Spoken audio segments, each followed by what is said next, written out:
Well, please sit.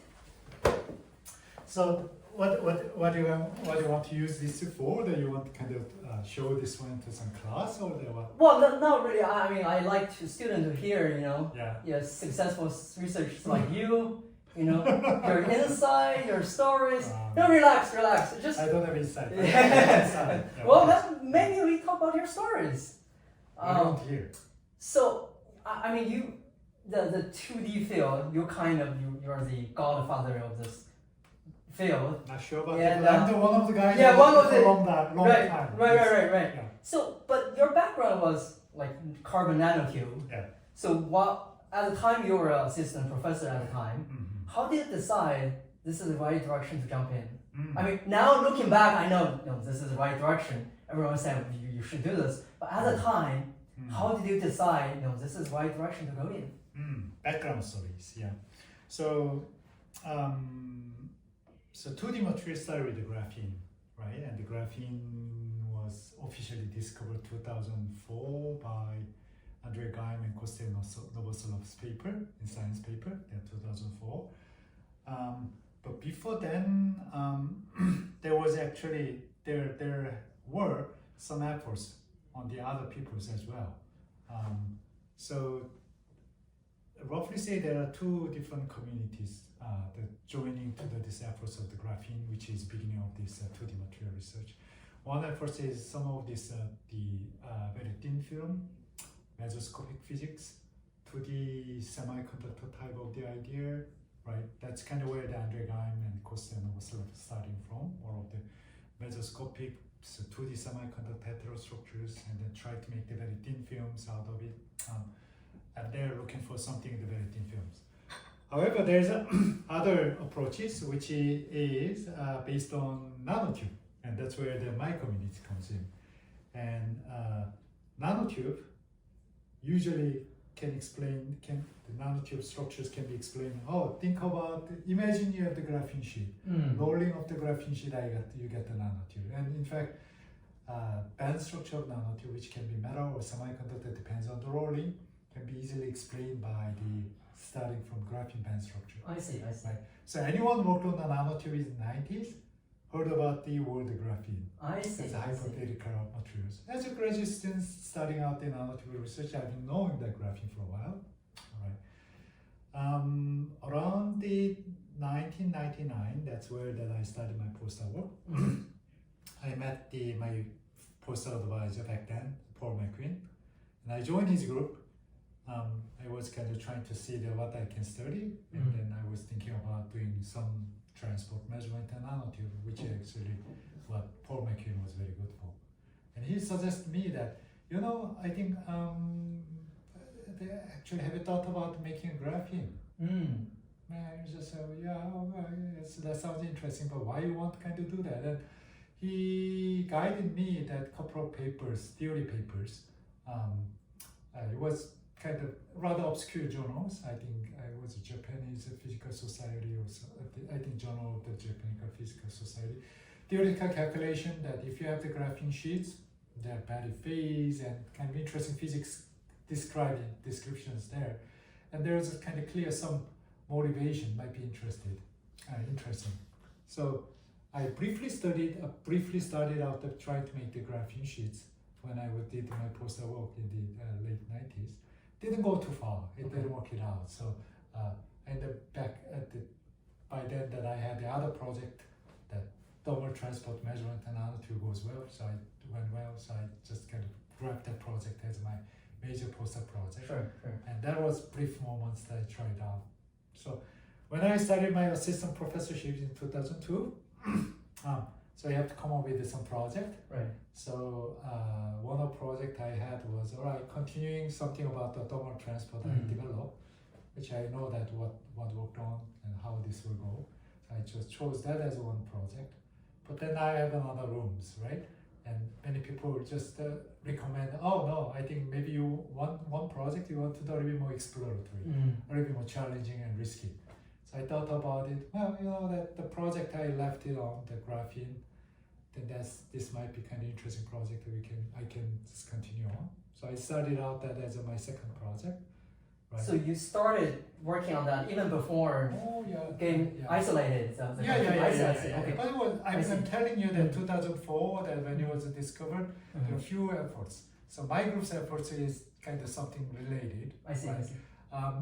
Of course, Paul McLean that also continues some of the efforts in there. I see. There's another person's name that Walter De here, and he's also kind of former nanotube guy. He's even trying to grow the graphene using the CVD method on silicon carbide surface, and he has reasonable success. At the time? Okay. Yeah, at the time. So in 2004, when the Grimes paper comes around, I had some result that not a single layer, but using some nano pencil, we can make the kind of 5-layer, 10-layer of the I see. Walter, do you have the about the result? They have some evidence that this kind of graphene forms on the carbide surface. So it was isolated efforts, but there are some of the efforts back then there. But of course, Grimes' result is so, in a sense, shocking in a sense that very simple method, you can easily get, I shouldn't say easily, but you can get this experimental one single atomic layer isolated, which has never been demonstrated either me or the Walter De here or the Paul McLean. So, but because these are all kind of related science and science we've been thinking about, right? And I'm working very close by that kind of similar things. So quickly kind of start. All right, so there is a much efficient way to you can get the single layer graphene. Why just only just Sure. So I was lucky enough that I was doing very close thing. So when this comes around, I got involved into the research efforts, and it was started out 2004, and I was lucky enough that kind of this front wave of this field is kind of expanding. Yeah. So I kind of enjoyed that. Yeah. So in your case, you have been making a lot of new discoveries in new field in I'm this sure kind about of. that. Many people are doing that. Many people are doing that. All right. Yeah. So how do you navigate through the? I mean, the 2D material is now very crowded. There are a lot of different directions to go.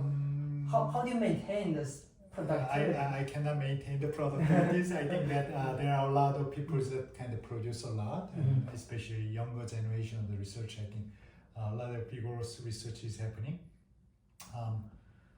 And like all other field, there is no easy way to find out the what is the next interesting things. Often this discovery comes in with some serendipities and sometimes a luck. So it's a very difficult kind of predict there. I'm simply just kind of working on something that I get exciting about, I'm interested in, and or my students got excited about. I think, but other than that, I'm not sure that whether there is a good recipes there. But it is true that there are quite a rapid progress is being made in this 2D material research, and that's kind of part of my kind of topic of my the colloquium today. Yeah. Looking forward to that. Okay. Yeah. Well, you mentioned about the young generations. Yeah. And I noticed that many of the leading experts of the young generation are actually from your group. Some of them. Andrew Yang, Corey Ding, Yanbo Zhang in China, and Pablo. It's all from your group. So how do you produce all this, not just science, but also this wonderful research? And it's not a producing, but I think I was lucky enough that I work with them. Let's put it this way. And I think that the reason I can see that is that was kind of lucky moment that initially this field efforts is relatively small, but then it's kind of boomed up. So I think my group is one of the small number of the groups in the US, especially that working on this field initially, right? So a lot of this my former group members has a bit of the advantage that this is a booming field that kind of phase space becomes wider, and of course they are extremely talented people. That I'm saying that's why I'm saying that I'm lucky enough that somehow I work with these guys, and part of the reason is that these guys know that which one is a booming field, and just to look for that where we can learn these things and just kind of contact me and just work with me. I think So it was more of their ability than me. I see. I'm simply just kind of happy to work with them, right? Yeah. So now you have I see you have a very large group, right? How do you manage? Is this a mental burden or is this? That's extremely problematic. Yeah. So actually, I'm reducing size of my group in past a few years, and I think probably about 5 years ago, that was about peak time that sometimes I kind of count the numbers of group members. I got shocked, and then I realized why my life was not too happy. It's miserable.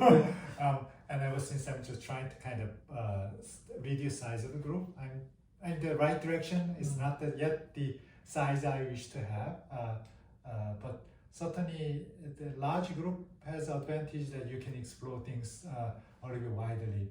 But that doesn't necessarily mean it's a good model, especially if you want to keep the close interaction with all of your group member. There's a kind of certain physical limits comes in beyond a certain size, right? So quality of the interaction becomes an issues, and then I think I'm not a kind of good kind of promoters for having the large group. I see. And in fact, smaller is probably better and more with interactions. But of course, smaller means that the opportunity you are just kind of chasing becomes kind of smaller.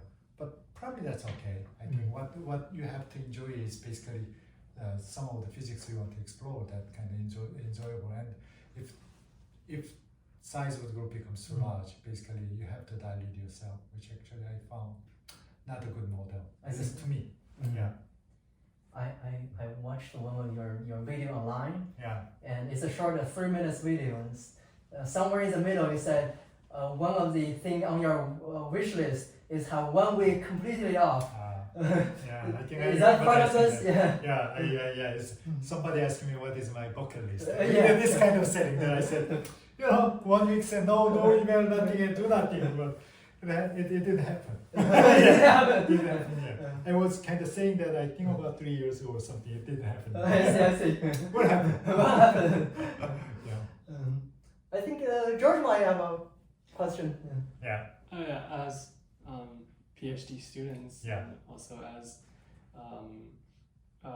kids who trying to be successful or thrive in the field of physics, I'd like to ask, what's your expectations for physics students, PhD students, and could you maybe give us some piece of advice on how to become a successful student as well as a researcher in the field? Wow, that's a difficult question. I'm not sure that I know the answer. I wish I know. Right.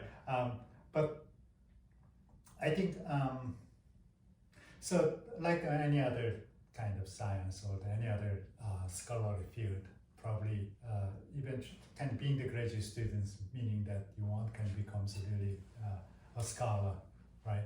So what is a kind of important thing that I believe is basically the way that we can think about think kind of deeply and develop your own idea. I think that's kind of important training that we have to do, especially during the students, and getting that type of ability is kind of important, right? I don't know how to measure the success, by the way. So could be, it can be many papers you want to kind of publish, and many citations you want to have, or some of these things. But in some sense, I think that comes with kind of the luck. I think, especially in condensed matter physics area, there are a lot of things also coming with the serendipities, right? And the luck is something that we cannot control, right? But because of this stochastic process, at some point you may have your day, may luck comes around. So what is kind of probably more important part, kind of being successful, or the measuring the being successful, is not just probably the productions, which actually comes from the luck, right? It's more of this whether you how you are prepared, right? How you just kind of doing the science. I think that's kind of probably more important part, right? So there, that can I just kind of think deeper? Can I just think kind of can I develop my own independent idea? Can I just do unique science. I think that's kind of important part. Will be probably will require time to develop, and probably graduate year is something that kind of keep challenging yourself for this type of the idea is probably more important. Yeah. Thank you so much. So when you were a student or postdoc, did you face any challenges or difficulties, or it's all just successful, smooth? No. I don't think so. Yeah. Yeah. And of course, there are always challenges, and then they are always difficult. I think one big challenge I had actually, I remember that. Yeah. So this, what is the biggest fear that you may have as a graduate student or in postdoc? Failures and experiments. Failures and experiments, you can just do it again tomorrow. I think failure is always happening, right? I think 90%, 95% of our experiments always fail, right? So I don't think that is a fear, right? Yeah. Probably life. You work with them, right? Yes. What if he moves? What if he quit? Right? What if your lab disappears, right? I think that's isn't that the fear that you have in the nightmare? They have a confidence on me. So I worked with Paul McKean for my postdoc, right? And then 6 months I moved. That I joined his group. He decided to move to Cornell from Buckley, right? So and then I moved with my family and I had kids, and then it's a very difficult move back move within 6 months. So anyway, that I decided to stay. Basically, his main lab was moved, and I left with a very small number of the equipments and a very small lab, just work alone, right? Anyway, that it was kind of big challenges. Basically, your PI left, your right. You basically had a limited resource to kind of work on. Yeah. But anyway, I think in the retrospect, in the beginning, that was this guy is ruining my career. In fact, actually, it provided me quite a bit of independence. I think that's something that I enjoyed, and I met Paul many times afterward, and Paul always making a joke that I try to ruin your career, but you seems like to survive. You survived. And I told him that you actually you gave me the best opportunity in my life. Right. So I think that's always kind of something that you feel like it was challenging. Turns out that kind of in the retrospect, a kind of interesting opportunity. Yeah. Right.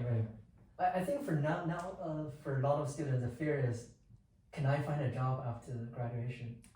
Yeah, I think that's always the case. Everybody's at any stages, except probably tenured faculty. Any stage, you're not tenured, right? So when I get the tenure, I think that was my biggest fears that I had also. Right. Exactly. I think that some side note that when Gaim actually published a science paper, I was at the second year. That was my second years. That just doing the assistant professor. Tenure track. And Columbia is not necessarily kind of really the well-known place that you get the tenure type of thing. So I get this. I spent about 2 years to get this work done. Yambo actually worked really hard on this project, and we see the science papers.